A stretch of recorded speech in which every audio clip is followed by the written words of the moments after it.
Squad up, everybody. Banks here, your Squadra captain, and we're going on to the damage tier list.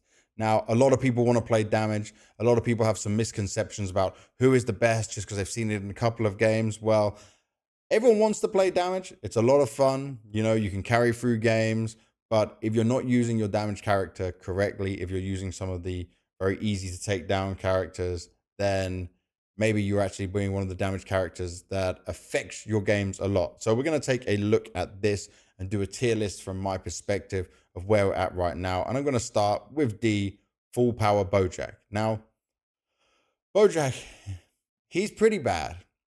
He's not the very worst. It depends how you use him. I've seen some good, even S tier Bojacks in play, but I just think that it's very easy to avoid a lot of his kit that he throws at you. I don't think some of his skills are particularly that hard to dodge around. I don't think he can survive as long. And if I'm trying to play top tier characters, there's so many other characters you can use damage wise, even at range damage, that are just far better than him. And that also would probably put Deborah in a similar situation. Now, Deborah, so much fun, especially early game, very good with the stuns coming in there. But when we get into the late game, you're not getting them stuns off. You're not having as much success. I don't think he has much survivability comparing him to others as well. You have to do a lot of escaping with him. It can be good every now and again, but I'm just comparing it to the rest of the damage characters we have here. And I think that Deborah is personally lacking quite a lot. Now, to be nice, I'm going to put Gamma 1 and Gamma 2. Now, the problem where people probably think that Gamma 1 and Gamma 2 are the worst damage characters, they're so useless, is because a lot of people play them but don't understand how to correctly do it. The ult can be quite good. Obviously, you've got the benefit of having two characters to play around. Obviously, if one dies, you need to wait for the second one to come back. It's a bit of a cooldown timing on it, but played well and played at a good level, Gamma 1 and Gamma 2 do far outperform your Bojack and your Deborah, in my opinion. And I think there's quite a big gap even within just this C to D list of it. But I will put next Goku Mini. I'm making sure I'm just checking through all the ones we've got listed here. Goku Mini. A lot of people write Goku Mini off, and I don't think that's fair. Goku Mini is really good with the damage over time he can do, his range and how he can stay away from things. Now, he's quite susceptible to being taken out, but if you think of late game, his ultimate can be crazy. I feel like Goku Mini is not as obviously strong as the other Gokus, but a very fun character to play. But it's not going to push him to the very upper echelons of the game. He's not going to solo carry a game, even if he snowballs very early with it all. So I feel like he has to come down a little bit here. Now on A tier, there's a few that I feel like, depending on the way you want to play, I'll put these people in the same kind of category. So the first one I'm going to start with is Super Oob. Some people might put Super Oob even in S tier. Early game, he's a bit weak, but once he gets going, he can be so strong. The range of damage he can do, the spread of damage of how many enemies he can attack in once is very strong as well. His second ability, when obviously he can power up, and that's obviously huge at the same time. So I feel like Oob in the right hands is super capable, very strong, very fun to play at range as well. Now, in the same category as him, I'm going to put Kale. Now, Kale, obviously, when it goes berserk, Broly mode, unstoppable. Even the best tanks have to just run away and not fight against it. Outside of that, some of her beams are super skilled, super high damage as well. I just think that sometimes I would just choose other characters sheerly because of the damage output and what they can do over choosing a Kale. I think that Kale is very close to S tier. I put her above Oob, but not quite there just yet overall as a damage character. Now, this does leave us with quite a lot of other damage characters next to each other for now. And the thing is, this also comes down to the way you play and being in the right hands. I think for sure, Piccolo has to be an S tier. If you're using the camera correctly and you're trying to see around you some more, you're lining up the special beam cannon. The ults can be used to pick off bosses, to last hit bosses that were not even like the other team was going to get the boss, but you can snipe it away. I feel like the damage, if you're being supported well and you're just managing your position well, is super huge and very strong. And I love a good playing Piccolo. Now, often or not, if you're missing some of these hits or you can't quite snipe correctly, then it can be a problem. You can cost some of your teammates. You won't have the same kind of damage output. But I feel like Piccolo was kind of on the edge of S and A. Maybe I'll change this up as I add a few more characters to it, but it's very strong there. Actually, yeah, let's do it. I think Piccolo can stay in S for now, but this is where it's going to get a bit harder. Android 18. Android 18 is really strong, and I think Android 18 is certainly one of the better damage characters we have.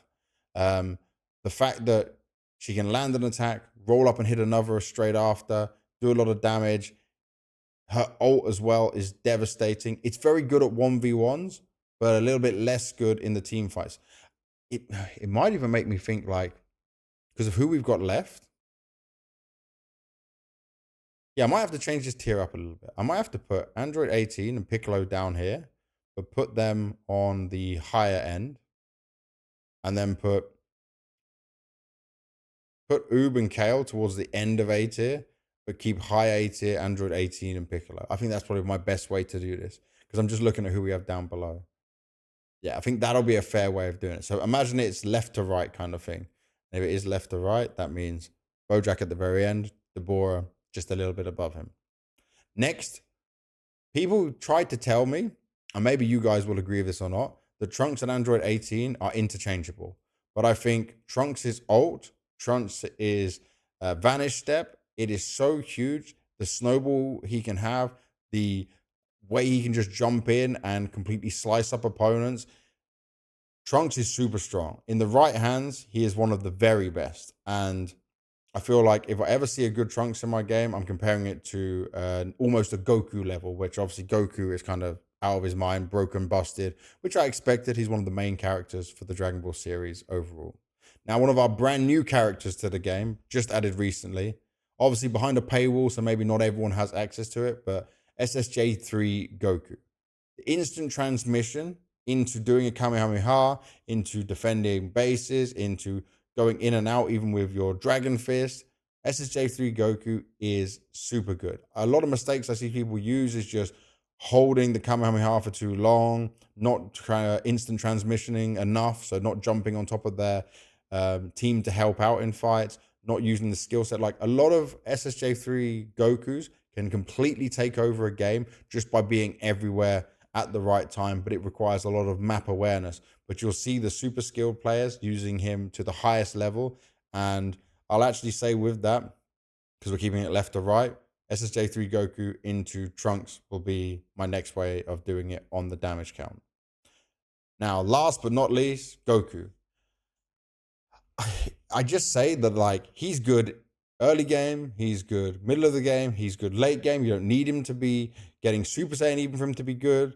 Kaioken followed into any of his other moves are huge. The little bit of stun you can get, doing the Kamehamehas and just blasting them, especially when you're late game. Goku is the all-round great kit. I feel like right now in my games, when it's like me into 2 damage dealers being SSJ3 Goku and normal Goku, or normal Goku and Trunks, even a normal Trunks and Piccolo, it's just like game over for the other teams in many situations. He does need a nerf. I'll be honest, he has been so strong over and over again, but a lot of people are struggling with doing the Kaioken into another move, not lining it up correctly. But you can have a Goku who can jump from move to move, fight to fight, staying alive, working successfully with their tanks as well. He can be so strong when he's paired up with Gohan in lane as well. It's absolutely mind-blowing what they can do. So for now, this is what I would put my tier list as. I know there'll probably be some disagreements around Android 18, Piccolo. Maybe they should be higher up, but this is kind of just where I'm seeing it. If I did a 1 to 10, obviously it'd be a little bit different from what you're looking at here. But that's my damage heroes done for Dragon Ball Gekishin Squadra. Let me know what you think. I'm ready for the comments. I'm ready to know what you guys are looking at here in your games as well. This is a tier list. It can always change as well. Nerfs and buffs can come through. Technical will be the next video we do.